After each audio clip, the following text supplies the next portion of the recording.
Broadcasting live from the Business RadioX studios in Atlanta, Georgia, it's time for Atlanta Business Radio.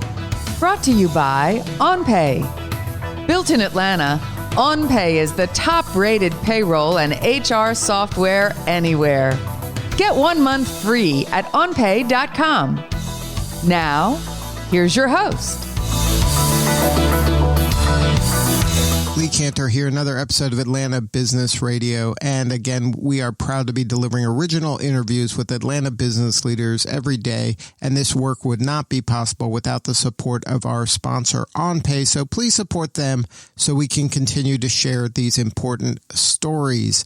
Next up on Atlanta Business Radio, I have Gene Kansas, and he is with an organization called Constellations. Welcome, Gene. Lee, good morning. Thanks for having me. Well, before we get too far into things, tell us a little bit about Constellations. How are you serving people with that community? Absolutely. So Constellations is a culturally based workspace in the Sweet Auburn Historic District. So, birthplace of the Civil Rights Movement, of Martin Luther King. It's a neighborhood and a community that's really, been a leader in care. It's been a leader in thought and in obviously civil and human rights.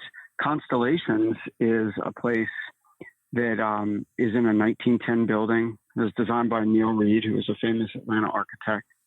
And we had the opportunity to reimagine it as this workspace. What we really are, though, is this platform where we help support the goals and missions and dreams of the folks who are there. And that constitutes about 20 different companies, and they're all looking to make a positive difference in the world. Now, it sounds like I don't know if it is this, but maybe it rhymes with this, but a co-working space. Do you consider this a co-working space? Co-working is one of those words that I think is a catch-all. This is a space that does have many different businesses and has shared common areas and, therefore shared expenses, which is helpful. We don't offer co-working though. And a couple of years ago, when we were starting the business, it's almost our 2-year anniversary. So tomorrow, 2 years ago, we opened our doors, and we had decided that it was going to be private office. And as it turns out, that was a good decision, especially these days. So now, is there an opportunity within those private businesses to collaborate? Do you do things to kind of bring them together, or is it just a bunch of people going into their separate kind of spaces, doing their thing, and then leaving? Yeah, so Constellations is really this ecosystem, and it's based around like-mindedness. People who are, let's say, engaged, professional, interested in making a difference in culture, in some type of civic or social mission. And so, by the nature of the folks who are here, that does happen. We had this idea that Constellations would be this place where stars come together and shine. And when stars come together, you have a picture, and pictures tell stories, and our story's the big picture. The funny thing and the wonderfully happy thing is that it actually works. And so, as an example, the National Trust for Historic Preservation is a tenant at Constellations. Well, for those of you who know the Sweet Auburn Historic District, it's rich in history. It's also been named a place in peril twice by the National Trust for Historic Preservation, an endangered place also, and in terms of the prospective loss of buildings. And so it was important for us to have an organization like the National Trust, which is based out of Washington, D.C. They're the country's leading preservation advocacy organization, to be here. We've paired up with them to do programming. They have paired up with others like there's a group here called Refuge Coffee that is our coffee provider. You might know them from Clarkston. Mm-hmm. Really, their interest is in leadership development and job training for the refugee and immigrant community. You put those together with a group like Proper, which is a design firm, and come together and really can start to make some type of visible difference in the community. That's just an example. There are plenty, and they're happening on a fairly regular basis. Now, do you find in your work that when cities invest in history and the bones and foundation of their cities and kind of incorporate them in the landscape, that the people who live there and work there have a richer kind of experience, and it ties deeper to the city, as opposed to some areas where, they want to destroy anything that's old and then put something shiny and new in its place? Well, that's a softball pitch for me, Lee. I actually wrote an op-ed in AJC a number of years ago about the importance of building up our history instead of building over it. I think it's important, to answer your question, for the people who work in the spaces and how it makes, us feel. I also think it's equally, if not more important, for, that ability to demonstrate what's possible in preservation to the broader community, because at the end of the day, this is all of ours. My philosophy about real estate is, if you're on the planet, you're in real estate. We're all sharing this earth. This is brought into high attention and high focus these days with coronavirus. And it's important to be caring, to be considerate of neighbors. And it's important to know our history so that we can understand where we are and chart, a path forward. So to have the historic buildings and really the history and culture that surrounds them provides a compass in many ways. It's also attractive. There's this adage that buildings are not good because they're old because they're good. Historic preservation is big in terms of job creation. It's great for, basically sustainability. You're not having to tear it down, throw it away. And they're pretty. If you look at the neighborhoods in Atlanta that are quite popular at the moment, there are areas like in Inman Park. This was an area that would have been turned into an interstate, but for leadership and grassroots leadership at that in that neighborhood to prevent it. And, Inman Park basically was a place that no one wanted to go develop. And as a result, it gave the neighborhood time to get, measures in place to help protect it. And it's really a whole historic district. Same with Virginia Highland. And so those neighborhoods become popular, I think, as a result. Now, if you go across the country, you see some cities are known, and their architecture and their buildings are just part of the DNA, like in New Orleans or Chicago. And Atlanta has some of those elements, but it just seems like it's conflicted, because on one side you have historic buildings that are celebrated, and tours are happening. People are flocking to live in those neighborhoods, and then you have other areas. It could be a few blocks away where everything's torn down and there's a huge glass monolith in its place. So, do you see the city struggling kind of with its identity in this regard? I think it has been for, a long time. And part of Atlanta's identity is progress. And that's great. I'm a commercial real estate developer. I mean, we focus on the, cultural and community and creative side of that.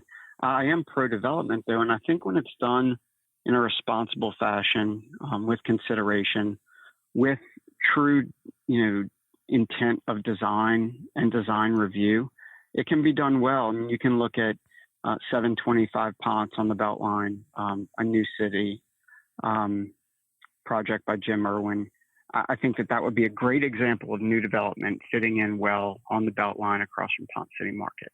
There's other things like, just the rash of throw it up as quickly as possible multifamily buildings that are a bigger problem. But in terms of the identity of Atlanta, there's some great initiatives underway right now. One from the Atlanta Urban Design Commission and Doug Young, who runs that, to really fully understand the identity of Atlanta and to help put preservation protocols in place to support and celebrate it. I think that Tim Keene, the Atlanta Planning Commissioner, did a great job with the book about Atlanta that really served as this guide for what the city's future would look like, in cooperation with Ryan Gravel, who created the Beltline. So there's definitely a lot of people who are doing a good job. I do think we still have a good ways to go. Now, speaking about your work downtown, how important is Georgia State University when it comes to creating that kind of environment that draws people down there? I think it's quite important. I mean, I enjoy being around the energy of education. There's a bright, hopeful cheer that's in the air typically, except for maybe around exam time. But you're talking about well over 100-year-old university. There are 50,000+ students, about 37,000 downtown. So it adds to this, street presence, and it also, I think, just has done a great job and I would say almost single-handedly revitalizing or starting the revitalization of downtown. When we were buying properties here, we also did the historic preservation of the Atlanta Daily World building a few doors down from Constellations, which is a historic site in journalism. This is right around the time that the streetcar was being put in, and people were asking me, are you buying, here because of the streetcar? I think the streetcar is a bonus, and we can go into that in part because I have this nostalgia for streetcars growing up in New Orleans. The real answer, though, about investing here is the history of the district itself and Georgia State University. I think investing in real estate around anchors that are not going anywhere is really important. Again, talking about this time in all of our lives, in evolution, we either adapt to the specific environment we find ourselves in or we become dinosaurs. And unfortunately, we're going to see a lot of dinosaurs out there. A university that is incredibly large, state university, it will also adapt, but it's not going anywhere. And I think that that's important. It's also a signal of strength and establishment that I think goes a long way. Not to mention, it's an incredible university. Yeah, it's definitely on the upswing. It's doing amazing things. And I think that their vision for that area, it seems like it keeps expanding and bringing more opportunity along with it. Yeah, here's a fun little story. So two of the leaders at Constellations, a woman named Jasmine Salazar, who's our community coordinator, her job's to really make sure that everyone is happy and healthy and having a nice time, is a graduate of the Andrew Young School at Georgia State. Ted Bradford, who's a partner at Constellations and a director of operations, received his master's from the Andrew Young School. Well, I mentioned earlier that Constellations is involved in a lot of cultural programming. We had both Stacey Abrams and Ambassador Young in our North Star Library a number of months back filming a documentary. And I think it was just so wonderful that, Georgia State is completely surrounding us. Here are, these leaders, and literally one of them who the school is named after, coming to a place that two of the students from Georgia State helped create. It's a nice story. Yeah, it's an amazing, you get to see kind of like you said earlier, the evolution of how something can begin and grow and just keep growing as long as people are committed and still believe, which it seems like that's the case. And people like you that are willing to invest in the past to make a better future. Yeah, thanks. We're having to also, evolve ourselves and continue to invest. We've invested a lot in relationships. So, when the mayor issued a stay-at-home order, no one was coming in, and we fully supported that.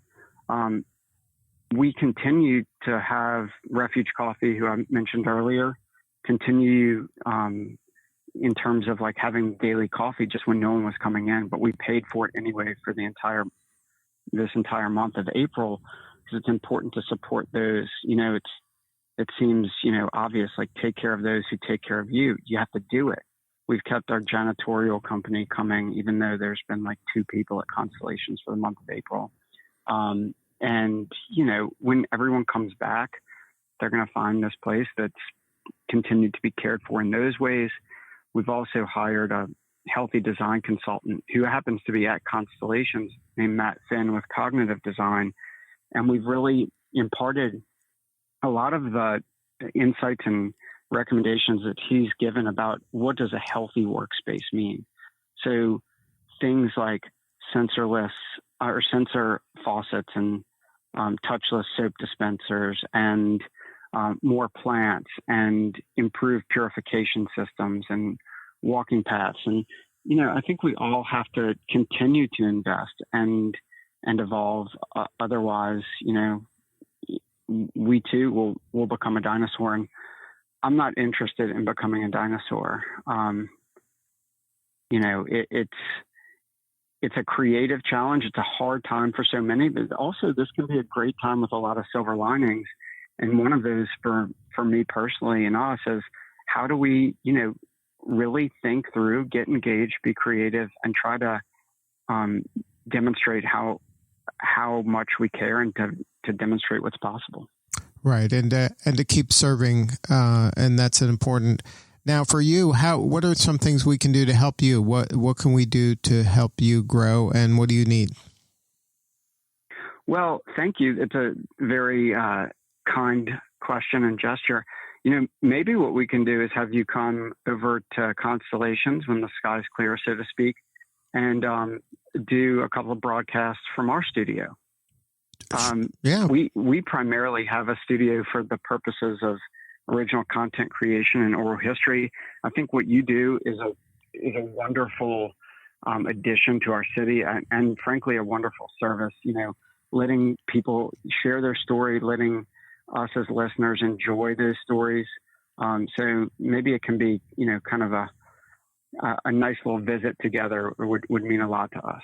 Well, we're happy to do it. We come down there when, in normal times at Georgia State, we do the Georgia State University's Entrepreneur and Innovation Institute's radio. So we come down once a month downtown. My son is about to graduate from Georgia State, so I have a nice incentive to go down there to run into him occasionally. But we're happy to. Studying? Communications. Good. He sees what I'm doing and says, "Yeah, that doesn't look so hard. I think I can do that." So he's. That's cool. It must feel good. I have a 5.5-year-old. He's seeing what we're doing and then turning right back to the Legos. Well, you're kind of in the Lego business in some ways, so it ties in. So that's true. If somebody wanted to learn more about Constellations, is there a website? Yes, it's constellations.community. And we actually are launching the new and improved site apropos of these days tomorrow, May 1st, May Day. And, just expanding really on the mission. And, we've been about this coming together for, creating connections and purpose in our work and community. And the expanded mission is about health and happiness and respect and care. And you'll see that on the website. So if you visit, tomorrow and anytime in the future, you'll see that at constellations.community. Please come check us out. Well, Gene, thank you so much for sharing your story, and thank you for fighting the good fight. Thank you so much. Thanks for having me on today. All right. This is Lee Cantor. We will see you all next time on Atlanta Business Radio. And once again, thanks to our sponsor, OnPay. Without them, we could not be doing the work we're doing.